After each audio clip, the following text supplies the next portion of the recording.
O desencarne de entes queridos pode nos levar a sentir uma dor muito grande.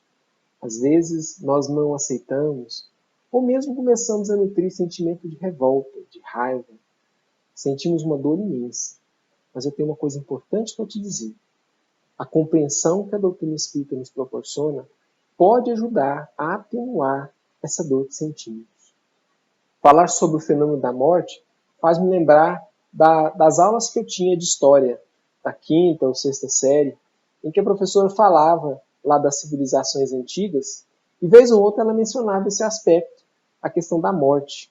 Lembro-me falar da questão dos egípcios, que eles tinham uma crença, né, de sobrevivência da alma, de que até mesmo colocavam ali alguns objetos, alguns utensílios ali nos seus sarcófagos, porque aquilo ali seria importante para eles nessa nova vida.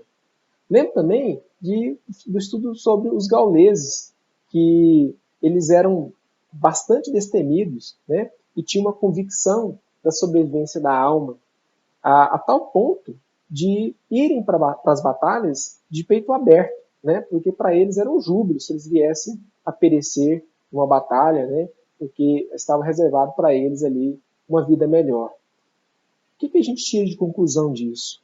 Que o homem sempre teve interesse, né, sobre essas questões da vida após a morte. E na maioria das civilizações anteriores, nós vamos ver que havia um conhecimento e uma crença nessa sobrevivência da alma.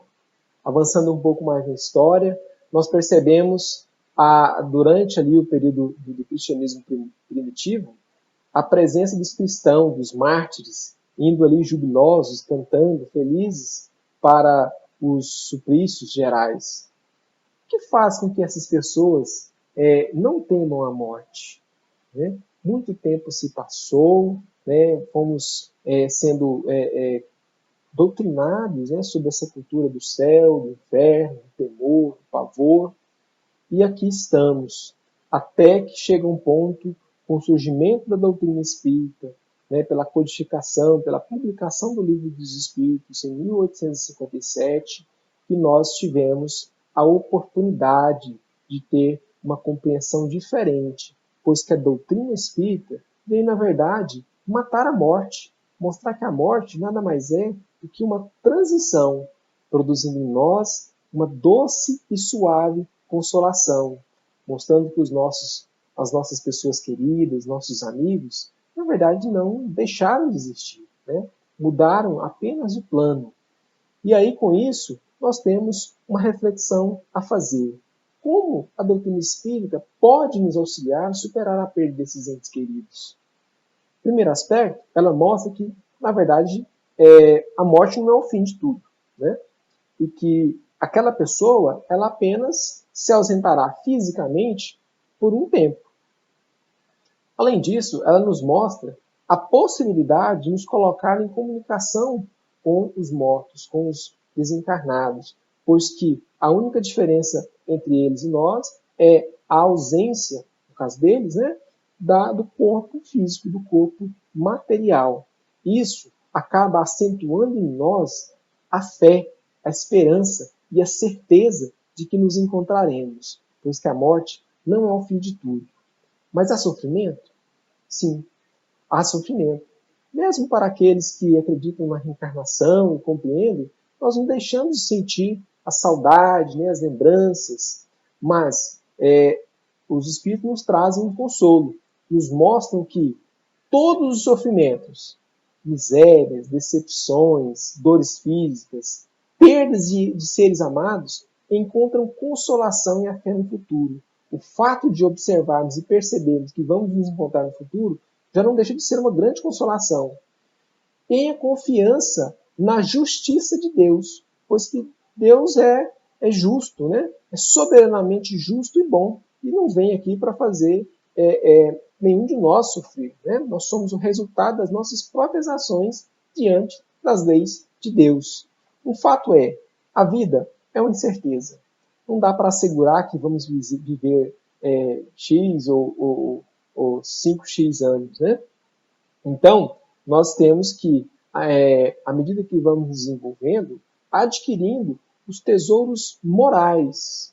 Bom, lembrando ainda das minhas aulas, eu fui percebendo que à medida que a gente vai crescendo, a questão da morte vai se tornando mais comum, porque a gente vai crescendo e vai começando a perder pessoas queridas, um avô, um tio, né, que vão desencarnando antes de nós. E em alguns desses casos, até mesmo crianças ou jovens acabam perecendo antes, em detrimento de outras pessoas mais idosas, né, que estariam mais próximas aí de uma morte natural, despertando ainda mais a curiosidade, né, e os anseios para compreender esta nova etapa. Mas sobre esse assunto, uma reflexão temos a fazer sobre a interrupção de uma vida enquanto criança, né? Parece ser uma punição de Deus. Seria isso? Claro que não, né?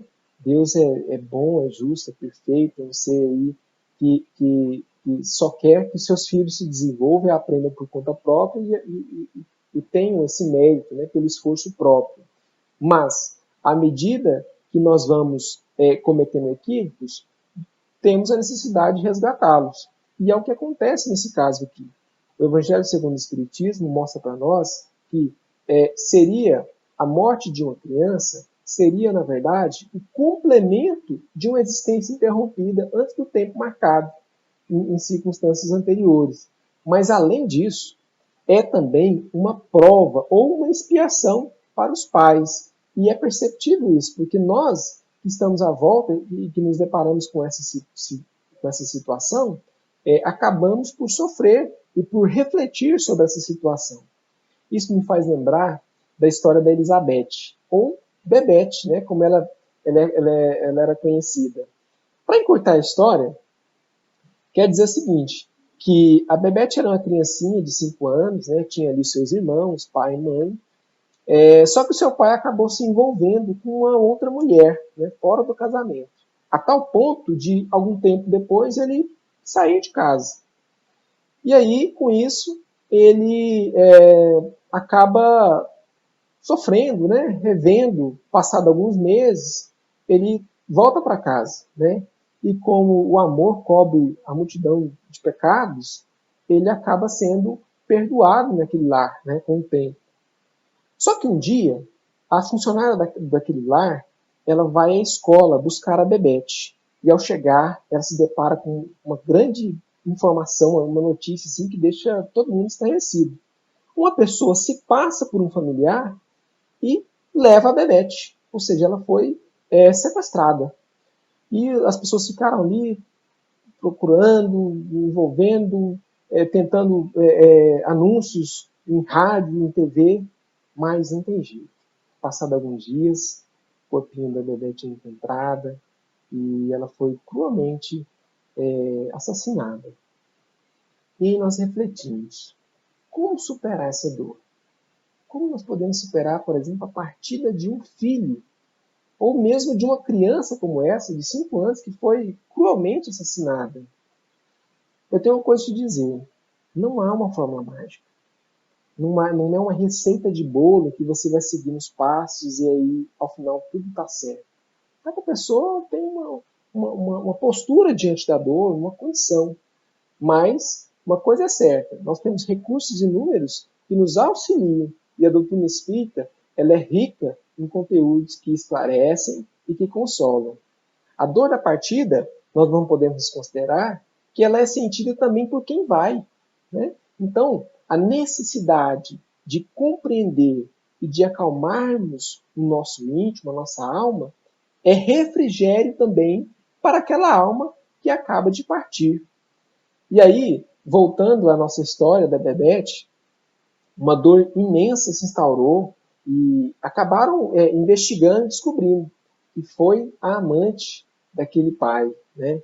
Que aquela família ficou realmente revoltada, desejando vingança a qualquer preço. Ela foi presa e aquela mãezinha ficou sofrendo muito tempo, até chegar um convite muito importante, determinante para ela, que era fazer uma visita a Chico Xavier. E ela, né, depois de insistir, a sua amiga insistir, ela vai. Chegando lá, ela é auxiliada. ela é atendida com uma carta e que aquela criança vem falar para ela, né? E olha, mamãe, eu não senti nada, eu não vi nada acontecendo, tipo assim, consolando, né, aquela mãe. Mas produz um refrigério muito bom. Tá vendo?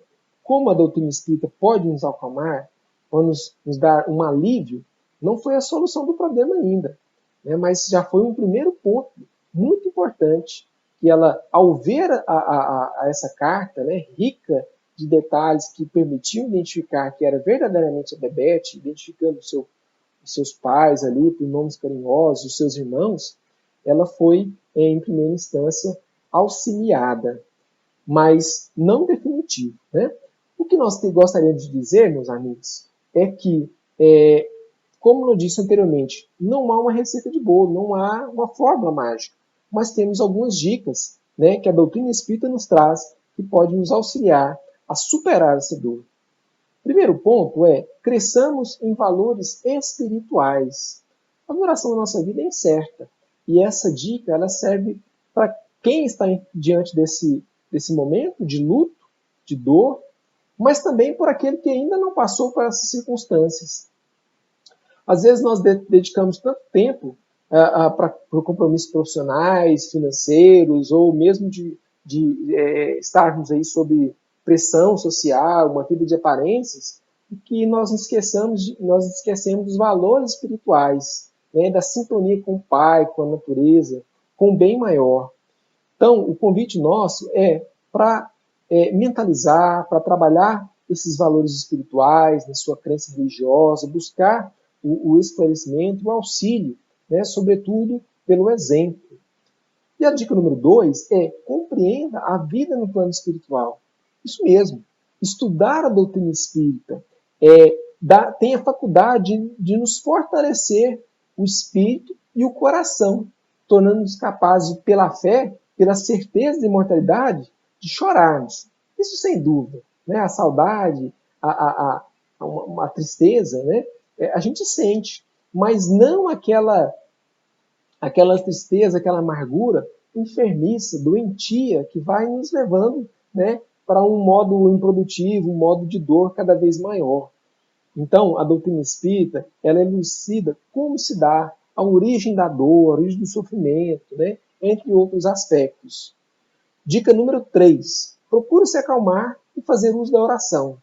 A oração é tanto um reconforto para nós, os encarnados, aqui que permanecemos, né, para toda a família envolvida, e também para aqueles que partiram para a nova vida. Né? As preces de amor representam acordes de esperança e devotamento, assim como nos afirma Emmanuel. Então, sempre que a gente puder, fazer a oração, né? Ter a rotina de fazer oração. Por exemplo, com o culto do Evangelho no Lar, né? Que é um poderoso instrumento que está à nossa disposição para nos sintonizar, nos vincularmos com esses entes amados. Quando a família ora em casa, reunida nas blandícias do Evangelho, toda a rua recebe o benefício da comunhão com o alto. Então é um benefício para toda as pessoas que estão ali em volta, né, da pessoa que faz o culto. Dica número 4. Tem dificuldade de superar?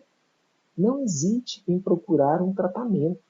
Nós temos aí os tratamentos médicos, mas eu quero enfatizar aqui o tratamento espiritual, que mediante a aplicação do passe, da água fluidificada, né, da doação de fluidos salutares, reconfortantes, também da evangelioterapia, produz em nós uma satisfação, um reconforto e nos dá condições para buscar saídas melhores para as nossas dificuldades íntimas.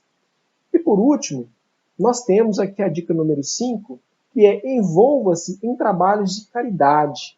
E nesse ponto aqui eu gostaria de retomar a história da Bebete. Porque, passado algum tempo, depois daquela família ter ido lá conversar com Chico Xavier, a mãe sonha com a Bebete. E bem no dia que ela faria aniversário. E aí ela vem falando, é meu aniversário hoje, mamãe. Gostaria de fazer um pedido. Que você perdoasse. você fizesse a caridade de perdoar a mulher que fez isso, porque ela estava fora de si, ela estava louca, né? E aí a mãe, olha, eu já estou fazendo uma assistência para pessoas, para crianças órfãs, mas eu não consigo perdoar, né? Então ela já começou um trabalho de caridade, que era de acolher, era de auxiliar, melhor dizendo, esses lares de crianças que atendem a órfãos, né? Só que aí ela se vai no sonho, né? E aí, passado algum tempo, um ano mais ou menos, ela decide, né? Depois de começar a estudar o Evangelho segundo o Espiritismo, depois de começar a estudar o Livro dos Espíritos, né? Aquilo produz um refrigério para sua alma, que ela decide perdoar aquela mulher, né? Uma mulher que ela nem mesmo conhecia. E aí ela solicita a autorização ao juiz e vai até a prisão. Chegando lá, ela estava em suas mãos um presente, que era um dos exemplares do Evangelho segundo o Espiritismo. E quando ela olha para aquela mulher espantada, você vem me matar? Você vem me matar? Ela, calma, minha irmã. E ela identifica uma pessoa conhecida, uma pessoa de dentro do seu lar. Que ia lá, uma amiga, né? Que frequentava a sua casa. E assustada, ela assim, não, minha irmã, eu te perdoo pelo que você fez. E deixa com ela um exemplar do Evangelho segundo o Espiritismo. Você consegue perceber quão importante foi a vivência espiritual para essa pobre mãe, mesmo diante de uma tragédia, mesmo diante de um ato é, altamente reprovável, ela encontrou forças ao longo do tempo para perdoar essa criminosa, essa mulher, que era carecedora, naturalmente, de todas as nossas preces, de todas as nossas vibrações. E interrompeu ali um ciclo de vingança que poderia perdurar por vários anos. E gostaríamos de enfatizar que os mortos não são os ausentes, são os invisíveis, conforme nos avisa Vitor Hugo. Eles estão conosco. Sempre que fizermos a nossa oração, eles estarão ali conosco, ligados a nós. Muita paz a todos.